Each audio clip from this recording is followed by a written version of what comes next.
ये हैं तेली शिया दीन के नुमाइंदे।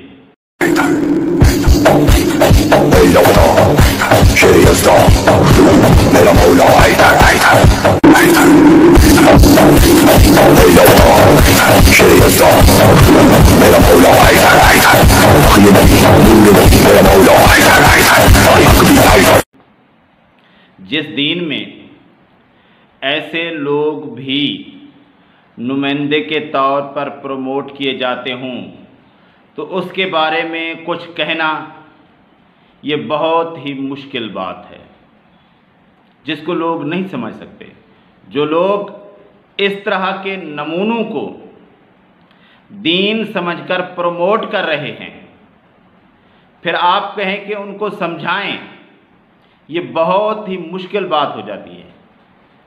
और ये लोग इस तरह के नमूने हर मुहर्रम में पेश करते रहते हैं और लोगों को ये दिखाते हैं कि ये हमारा दीन है। तो जिन लोगों का दीन ये हो, उनसे और क्या कहा जा सकता है? उनको कुछ भी नहीं समझाया जा सकता, क्योंकि वो समझने की पोजीशन में ही नहीं है।